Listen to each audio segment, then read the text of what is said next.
Good morning, everyone. Welcome to the Early Edge. My name is Sia Nejad, and this show is brought to you by BetMGM. Make it legendary. Some legendary performances yesterday. I got to tell you, sneak peek behind the curtain before we get to the recap screen.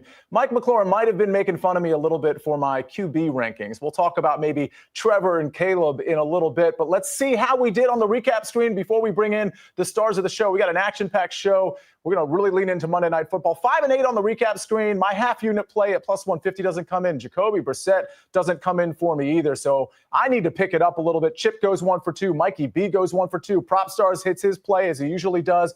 Brasco 1 for 2. Mike hits his play, and the SportsLine picks don't come through for us. So we're going to do better. We're going to do better because we've got such a great cast on a Monday. Ladies and gentlemen, let's bring him in. We've got Mike McClure, we've got Larry Hartstein, we've got Propstarz, and we've got Mikey B. Some NBA to talk about, some football, obviously, maybe some college football as well, and college basketball. Larry, I go to you first. We want to get into picks. We're starting late, so we're really going to get into picks soon. But give me some reaction from yesterday, a couple of surprises, things that stood out to you.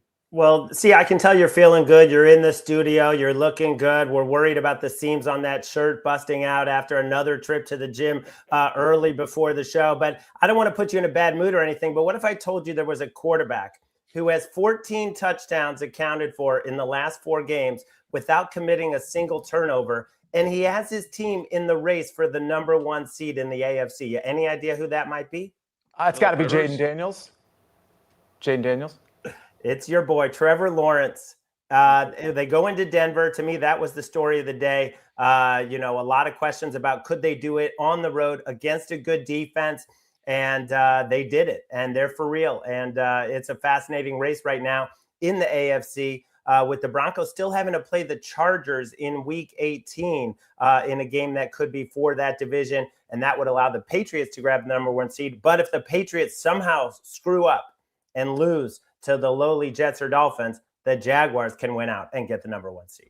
Yeah, well, we know that's not going to happen, but I got to give Trevor his props. I mean, he's looked really good. I'm not willing to say I'm changing my mind fully on Trevor Lawrence, but I'm certainly headed that direction. Propstars, go ahead. One team that deserves their flowers and some more credit and continue to not get respect from the odds makers are the Los Angeles Chargers. Another very impressive performance. They're improving to 11-4. Certainly look like a playoff team. The AFC appears to be wide open, and I think this Chargers team is very well coached, lots of talent. Justin Herbert's quietly playing very good football. The defense has been good. They're balanced as well, so I think the Chargers are flying under the radar here. Yeah, how about next year when they presumably have a healthy offensive line and healthy tackles? Mike, quick reaction, and then Propstars, we're going to get to your pick right after that because we want to really zero in, at least at first, on Monday Night Football. Mike, your reaction from yesterday? I would say it's got to be Josh Allen's time. I mean, he's going to get a playoff without Lamar, without Joe Burrow, without Patrick Mahomes. I think it's going to be a pretty big opportunity for him. So very interested to see what that'll look like. As the guys have said, I think the AFC side anyway is wide open. I don't think the seeding will matter much at all. If you're in the show, you have a very good chance of running through that AFC side. Pogo Pick says Caleb versus Trevor, Super Bowl loading. Mikey B, sit tight. We're going to get some NBA picks from you, but also some NFL picks, or at least some analysis for this Monday night game. Propstars, why don't you kick us off with a Monday Night Football prop? Yeah, we're going to go to a tight end that I absolutely love, who I was extremely bullish on heading into the season, who's having quietly a very good season for a tight end. Tight ends typically don't hit the ground running in the NFL, but we're talking about Tyler Warren here. I'm going to go over 33.5 receiving yards for Warren. His production has kind of dipped off recently, but I think there's still plenty to be encouraged about. Phillip Rivers under center targeted Tyler Warren more than any other pass catcher on the Colts. Historically, Phillip Rivers has targeted his tight end at an above average rate as well. As he acclimates to this offense, I think he's going to continue to be leaned on. And then you couple that, and it's just a fantastic matchup. This San Francisco defense has been extremely generous to tight ends, particularly recently over the last 5 games, giving up the second most production to the position here. So in a game where there could be potentially some negative game script, or at least where the Colts are trailing, I expect Tyler Warren to have a fairly high floor here. If we're talking about a Philip Rivers passing offense, what really is that? We don't know, but at just 33.5 receiving yards, with his talent, the matchup, and Philip Rivers' affinity for the position, I just think this is a good spot to back Tyler Warren. All right, we're taking Tyler Warren over 33.5 receiving yards. Let me ask you this, Propstars. If this number has grown, like, how high would we play this? 36.5. I would stay away from the 3.5 receptions. I know that's like around $1, minus $1.50. I prefer the yardage here. I wouldn't look too much into that one performance again versus the Seahawks. That was just, I think Philip Rivers played well, all things considered, but I expect a little more of an aggressive game plan this week, and I think Tyler Warren's going to continue to be his favorite target. Mike, on shows like this, I'm often asking you, like, what does your model say about the total, for example, or the spread? When it comes to, using your model or your analysis on this game, is it really hard to do given what we have at the quarterback position? Like, do you just throw it out for a game like this and you just, like, how do you approach something where it's Philip Rivers coming out of retirement in his second game against the Robert Saleh defense? Yeah, it's definitely a lot of a manual adjustment is typically what's happening at this point. You're just, kind of like you're doing for a lot of the season still. You're still making educated guesses, a lot of assumptions. Definitely not expecting, Rivers to be great, but I do think that he's serviceable. He kind of has proved that already in the short time that he can be serviceable, has, a great knowledge for the game. I think the biggest thing in this particular spot is the fact that he does get a home game. Having a home crowd is a lot easier to operate with. Having that dome and the controlled conditions a lot easier to operate with. I'm not electing to play anything side and total really on this one. As far as where I made it, though, I did make the number 4.7 and 45. So just slightest of underleans, not something close enough to key numbers that I'd want to go bet into it. And if I blindly had to play something, it would be the Colts, I guess, at 5.5, as much as I think San Francisco has a shot to win the Super Bowl. So go ahead, Proppy. Just wanted to add, as far as Philip Rivers is concerned, I read a fascinating report that highlighted the relationship between Shane Steichen and Philip Rivers, who had previously worked together quite a bit and had remained very close friends. Philip Rivers was also running an iteration of a Shane Steichen offense for the high school team that he coached. So I really think that Shane Steichen knew exactly where to turn when Daniel Jones was lost for the season, and it makes a lot of sense for Philip Rivers, even despite his old age. I think he really understands what Shane Steichen is trying to do offensively. So I think that kind of offsets the age here. So I think we'll see a very good performance tonight. Now, we're going to toggle back and forth between basketball today, and I do emphasize today as opposed to just tonight, and the NFL. But Mikey B, real quick, do you have a take on this game? Because, again, we always lean into you for NBA, but I know you cover NFL as well. Any leans on the side of the total? Is it an absolute stay away for you? I think I'd go, like what Mike said, I'd probably take the Colts at plus 5.5 just because they're at home. Could be a run-heavy game. I'm not excited about it, but that's the way I would lean.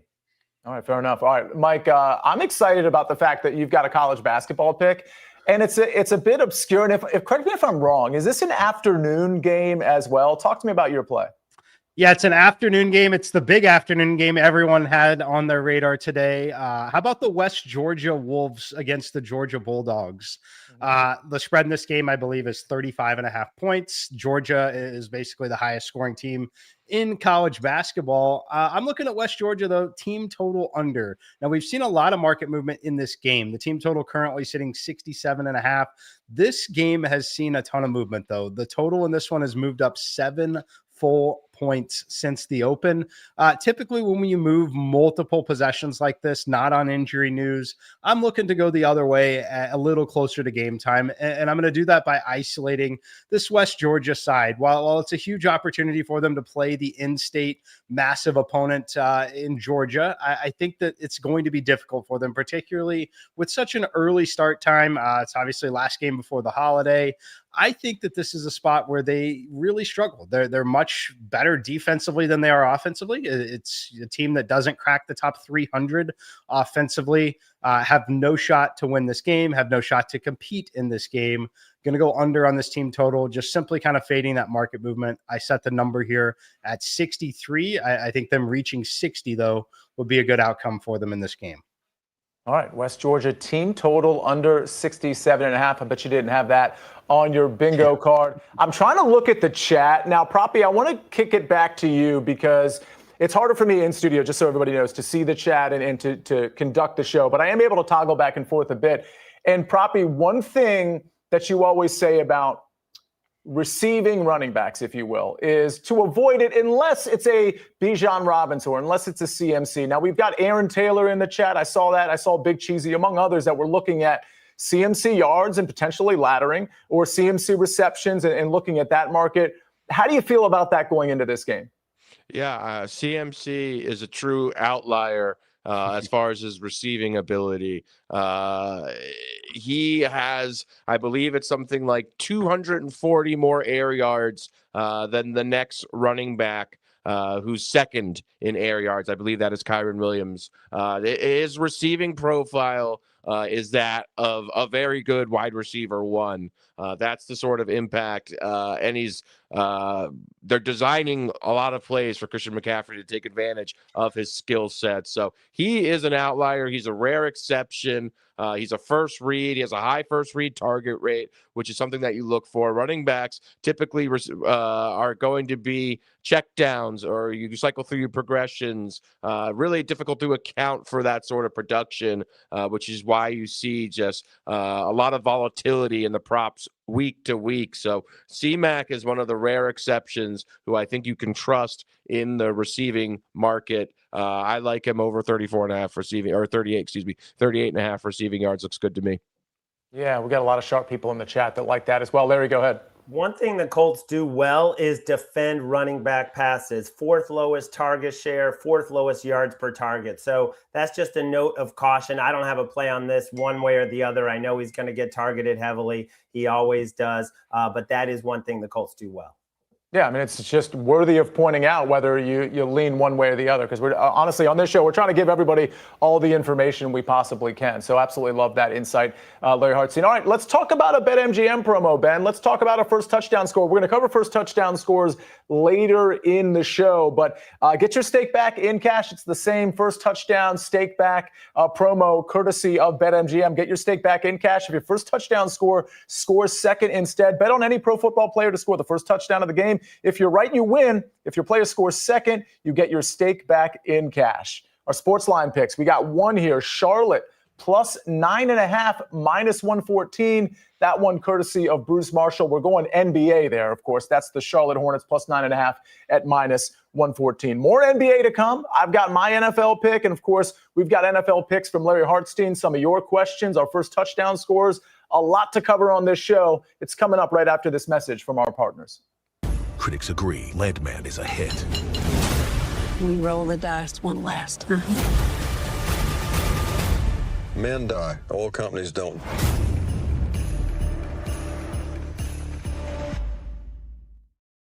We're back on the early edge, brought to you by BetMGM. Make it legendary. This exact crew, plus a couple of more, will be on CBS Sports Network today at 12 o'clock. So make sure you tune in for an expanded version of this Monday Night Football talk, but also some NBA picks from Mikey B and Propstarz. Speaking of NBA, Mikey B, before we toggle back to the NFL, talk to me about your NBA picks tonight.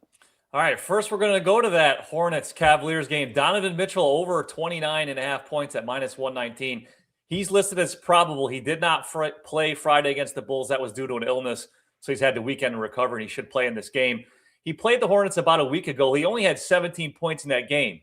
However, he shot 6 of 24 from the field and 1 for 11 from 3. So the opportunity were there. He just didn't hit them. He's averaging a career high 21.7 shot attempts per game this season. The Hornets have the 7th worst defensive rating in the league. I think his efficiency improves in this rematch, and he goes over 29.5 points. Then we're going to go to the Pacers-Celtics game. I'm going to do Pascal Siakam over 22.5 points at -110. The Pacers have a scoring problem. They have the worst offensive rating in the league. They've only averaged just over 110 points a game. So they have to rely very heavily on Siakam. He's averaging just under 24 points a game for the season. Across his last 10 games, he scored at least 23.7 times. The Celtics don't have a lot of size up front, so I think Siakam is aggressive in this game and goes over 22.5 points. All right, we got a couple of NBA plays there. I'm looking at some questions in the chat. Proppy, I want to go back to you on Jonathan Taylor. Obviously a headliner for this game, and if the Colts plan to stay in it, they're going to obviously have to establish the running game. Shout out to Darren Mercurio with his question on JT. Now, you look at his props. I believe last time I checked, his rushing yards prop was in the mid-90s. His rushing attempt prop, I believe, was in that 22 to 24 range. Let's call it 23.5, which is a ton, but it makes sense. I was actually personally looking at his longest rush of 18.5. I think you might be able to find 17.5s, but I figured with all the volume and with San Francisco, you can certainly run on them. He probably springs a 20-plus yard run. But either way, Proppy, any thoughts on Jonathan Taylor tonight? Yeah, it's interesting. Watching Jonathan Taylor, he looks a little bit doesn't look as spry to me and as explosive as he looked earlier in the season. I'm a little bit hesitant with Jonathan Taylor, especially with numbers this big. It is above average matchup for him, but I do worry about some trailing game script. I know when it's a competitive environment, I do anticipate him being heavily featured. However, in the event that San Francisco has a 10-plus point lead, I'm just not sure the volume is going to be there. So I worry a little bit about San Francisco on the other side, really pushing the Colts. And I'm just not seeing the same level of explosiveness and burst that we saw early in the season with Jonathan Taylor. All right, a couple more official NFL plays to give out. But Larry, go ahead. Just in terms of how bad the Niners have been against the run, and last week it was a disaster against the Titans, but you have to remember Jordan Elliott, their defensive tackle, injures his knee in warmups. He doesn't play. Tatum Bethune, the middle linebacker, he was out. A lot of guys are going to be back for this game. Not saying they're going to shut Jonathan Taylor down, but this defense is going to be, in my mind, more the middle of the pack run defense than the bottom of the barrel type of defense. To get 25 attempts against the number 1 rush defense last week was pretty incredible. And to get 87 yards was not bad either in that environment when they know they don't have to worry about the quarterback. We'll see if they let Rivers throw a little bit more in better conditions against, what shouldn't be a huge pass rush. And that could diminish his attempts. I'm looking under 23.5 for his attempts.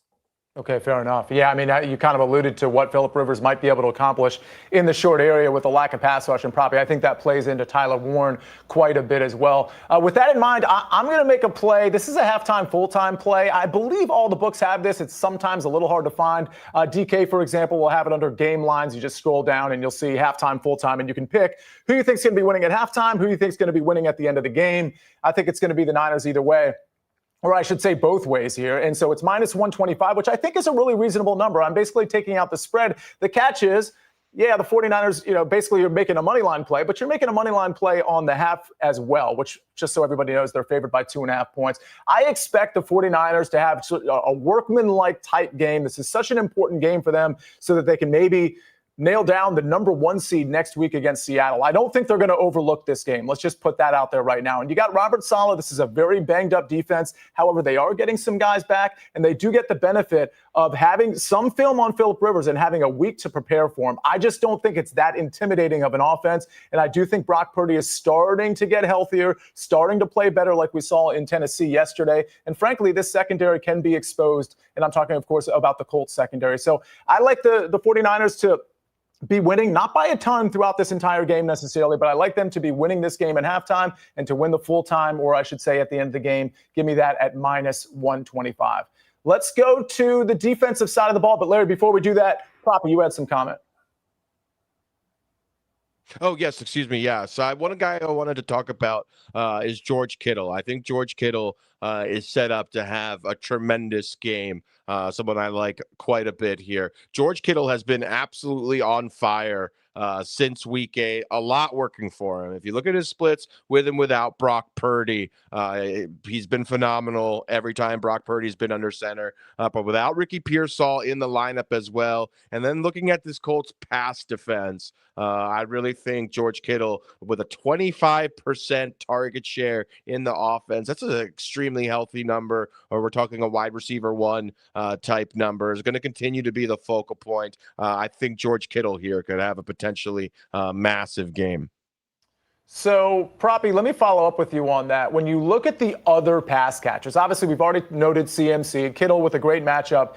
Without Pearsall, Juwan Jennings isn't a yardage monster, but the matchup does dictate this could be a game where he gets his over, which I think is in the low 50s, depending on where you look. Let's call it 53.5. I kind of lean to Juwan Jennings over. And I will say, I don't know who it's going to be between Demarcus Robinson and Kendrick Bourne, but I would lean, if Purdy's going to have a prolific game with his arm, if we think that, I do think Kendrick Bourne could be that guy that steps up, and his passing yards prop is really, it's in the low to mid 20s. I like him as well. Any thoughts on the other pass catchers, Proppy? Yeah, I think they definitely are in play. No Sauce Gardner for this Colts pass defense that's really struggled. So, yeah, I think this is a good spot for them. The one caveat with Kittle that I definitely wanted to mention is he is occasionally sacrificed to the running game. What I mean by that, he's such an adept blocker that they'll really utilize him to get going for Christian McCaffrey. And sometimes that comes at the expense of his route participation. So that's the one thing you worry about with Kittle. But when Kittle is running routes, he is as productive as any tight end in the NFL. So I think this is really sets up nicely for him. Absolutely. All right, Larry, we haven't gotten to your official pick yet. What is it? It is on Nick Cross, this safety for the Colts, to go over 6.5 tackles. I would play this up to -150, but right now I'm seeing in the market you can get anywhere from -110 to -150. This is a guy who has cleared this in 4 of his last 5. He's playing for a contract. He's on the final year of his rookie deal. He's a hard hitter who plays a lot in the box, and it's just about the matchup. The Niners are the #1 matchup for opposing safeties. 231 tackles have been generated for the opposing safeties compared to a team like Minnesota that's 100 fewer, more than 100 fewer. So it all depends on the offense you're facing. And this is a 49ers offense that can stay on the field. 35 minutes average time of possession the last 3 games. I expect them to sustain their drives. That's more tackle opportunities. I should note Prop Bet Guy is also on this one. He's very sharp when it comes to defensive props. This is the guy I was looking for because he's going to be in the box a lot. He's going to be stopping the run. He's going to be trying to defend Christian McCaffrey and Kittle after they catch those short passes. So give me Nick Cross to get to 7 stops. So, again, I'm having a little trouble seeing some of the comments. Mikey B, I want to go to you next just to see if there's any NBA questions that you might have seen. But before I do that, if you're listening to this right now or watching this right now or listening to it later, put in the YouTube comments who you think is going to cover this game. I think this is a game where, regardless of what side you pick, it's just really hard to be extremely confident. I really want to know where people land on this. Do you like the Colts? Do you like the Niners -5.5 or the Colts +5.5? Put that in the YouTube comments. Just put Colts or 49ers. That's all you have to do there. Mikey B, were there any NBA questions that you saw that need some answering? Yeah, this question from Jay Long asking about Paolo Banchero under 5.5 assists at +110. I do like that. Banchero needs to score more with Franz Wagner out, and they're facing the Warriors, not exactly an up-tempo, bad defensive team. So I do like that Banchero under 5.5 assists at plus money. All right, Mike, did you see any questions, whether they were related to Western Georgia or the NFL or the NBA or anything? No, I think we've covered it all from everything I've seen there. I would say I agree on Kittle. Kittle's always just the ultimate high variance guy because of the game can definitely dictate it, whether he's blocking or running routes. But yeah, I like George Kittle a little bit tonight here. I think I saw, thank you, Ben, for putting up some of these comments. I think I saw somebody, Larry, asking about CMC's combination, rushing and receiving yards. And I think it was 106.5 at -112. Larry, for some reason, and I'm not going to take it, I lean to the under here because I don't think there's going to be a ton done by him in terms of the rushing itself. What are your thoughts on this 106.5? Ooh, that's a tough one. He has not been a very efficient runner, as Alex has pointed out many times throughout this season. So I'm going to defer to Proppy on this one. Proppy. I actually like this. I just feel that this is the matchup. The 49ers are 5.5-point favorites here. I can see them having some success in the right game environment. So, but I look at this as a one. I don't fear the Colts defense very much. I think that McCaffrey can have success on the ground. So I think that's a low number. I like it. All right. Larry, did you see any questions in the chat before we get to first touchdown scores? Anything you needed to address? No. All right. Let's get to first touchdown scores. And again, if you have any last second questions, send them in here and Ben will put them up on the screen for us. First touchdown scores, I'll get mine out of the way. I mentioned it, Kendrick Bourne. I think he's a guy that might be on the field and might be targeted a little bit more because we've seen before. Now, I mean, there's only been a couple of games where he's gotten a ton of targets, but we've seen before with receivers out that Kendrick Bourne steps in and kind of assumes that third pass catcher or third wide receiver role, I should say. So I think Kendrick Bourne at plus 2,100 is actually a pretty decent number. Larry, talk to me about Kittle. Well, I look at this list and I just hope the Colts don't score first. I got Kittle, 25% target share for the last 5. Purdy loves him. This is a good matchup because the Colts are giving up over about 8.5 targets per game to the tight end. He scored 4 touchdowns in the last 6 games. Love everything about George Kittle tonight. The market has really steamed his yards up too. I mean, we're talking from low 60s to high 60s right now. So everyone has jumped on board George Kittle. Proppy, anything to add there for your first touchdown score? I thought Larry hit the nail on the head.